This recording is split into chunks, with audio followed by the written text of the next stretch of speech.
Hi, I'm Dr. Tracy Sands, and today we're going to talk about choosing a food for your puppy. When you're choosing a food for your puppy, please remember that their tummies are sensitive, so you don't want to just switch them from what they have been eating to a new food cold turkey, or it may end up with some accidents that you don't really enjoy cleaning up. So for that transition, I usually recommend a week. I recommend about 2 days of 25% of the new food being mixed with the puppy's current food. Make sure you get some of that from the shelter, rescue, breeder, wherever you got your puppy. So first 2 days, 25% new food, 75% old food. Next 2 days, 50% and 50%. Days 4 and 5, 5 and 6, go ahead and do 75% new food and 25% old. You hear how you don't want to mix it in the bag so it's all the same. Just put a little bit more in each time. If you notice it with any of those transitions, you notice the puppy starts to feel sick on its tummy, contact your veterinarian, but also decrease back to the last amount. I liken it to if you've never eaten Mexican food and somebody changed you to all black beans, corn, and rice, your stomach might be a bit upset. You want to kind of gradually start that. So now how do we choose what food? There are so many foods out there and there's so much conflicting data that it almost feels political.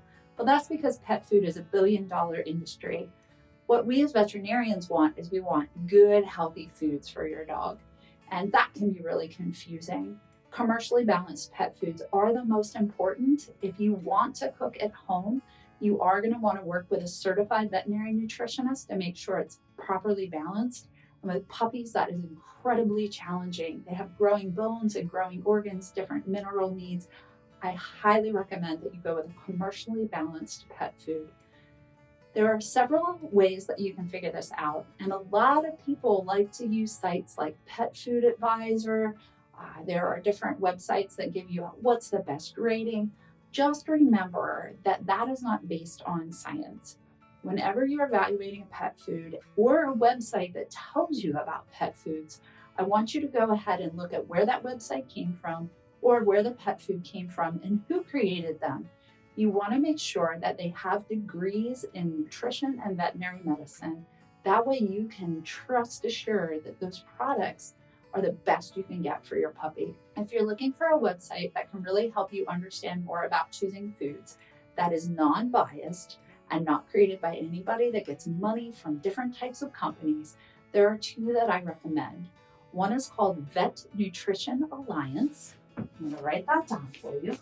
Vet Nutrition Alliance. We as veterinarians want our pets to be healthy. We want your pets to be healthy. So we recommend nutrition based on science and research. This isn't about kickbacks. We don't get kickbacks from pet food. The pet food industry makes those profits. We recommend what we see makes pets healthy. So you can check out the Vet Nutrition Alliance. You can also check out Pet Foodology. It's kind of a funny name, but it makes it memorable.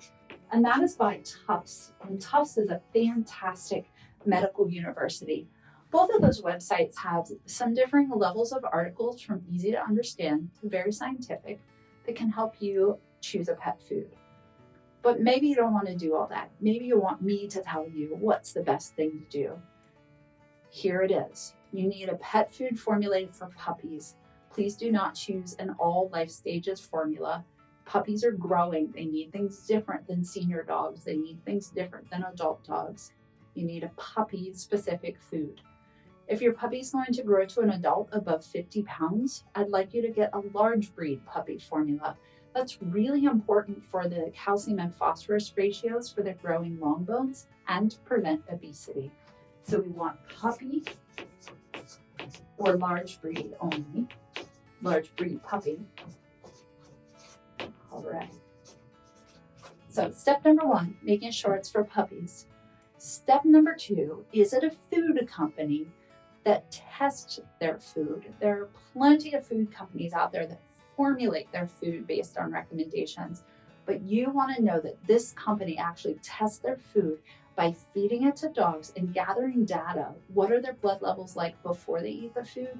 What are their blood levels like as they eat the food? So we call that AAFCO testing. That's a feeding council that has a very high safety requirements on what's best for your pet. So you want it to be AAFCO tested, not formulated. Believe it or not, pet foods can actually be sold on the counter without ever being fed to a dog. You could go into your kitchen, create a pet food, create the bag on your 3D printer, and sell it without it having any formulation or testing. So there's a statement on the side of the pet food bags. You want it to say, this product has been tested to meet AAFCO regulations. Formulated is better than no AAFCO statement, but tested is the best. So we've chosen a puppy-specific food. We've looked for the AAFCO testing. We, of course, want your puppy to enjoy the taste and the size of the kibble. And that's most important for our small miniature toy breed puppies. Also our breeds like bulldogs and pugs that have the short faces. It's a little bit harder for them to pick up kibbles. So you want to look for those guys for a miniature sized kibble, or there are even some breed specific puppy foods that are made with those things in mind. It can feel like you see a bag that says Royal Canin Shih Tzu puppy food. Well, why is that any different than Purina puppy food?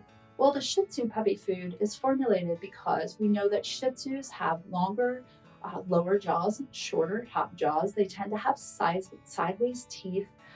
They have long coats that need some extra omega fatty acids.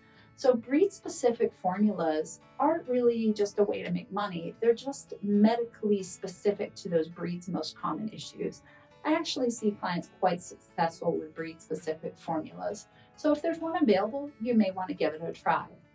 Again, taste, give that week's transition. And if your puppy doesn't like it, then let's try something different. Finally, for me, is what works.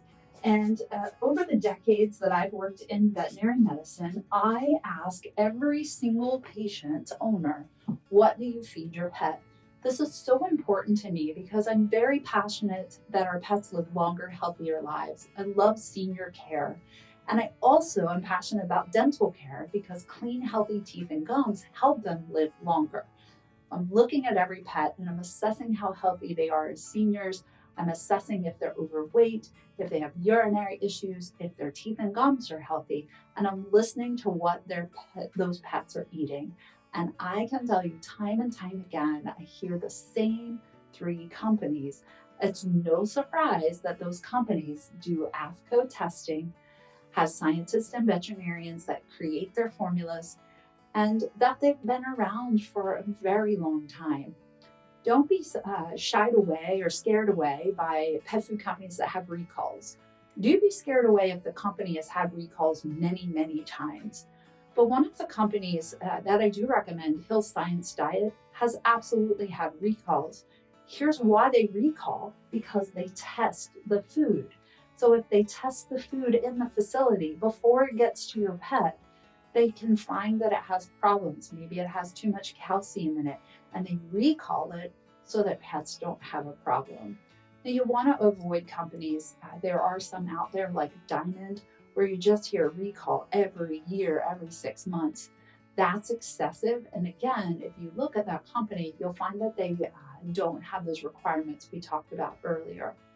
So what are the magic 3 companies that I recommend because I've heard my clients say, I feed this food, and then I've seen their pets healthy? It's a Royal Canin, Purina Pro Plan, and Hill Science Diet. And I will tell you that you can find data against any of these on the internet, but I challenge you to find if that data is science-backed or feelings-backed. We all know in the age of social media, we've got to make sure that it's real information. These 3 companies all have many science studies that show their foods are good, and I feed my pets foods from all 3 of these companies because I'm not going to recommend something to you that I wouldn't do for my pet. When you choose your puppy food, make sure if your puppy is under 4 months of age, you feed it 3 measured meals a day. At 4 months of age, depending on the breed and your lifestyle, you may go to 2. When you come to see your veterinarian, they're going to help you know how much to feed your puppy. I hope this has helped you choose a proper puppy food. Please don't forget to ask your veterinarian what they recommend for your friend. Have a great day.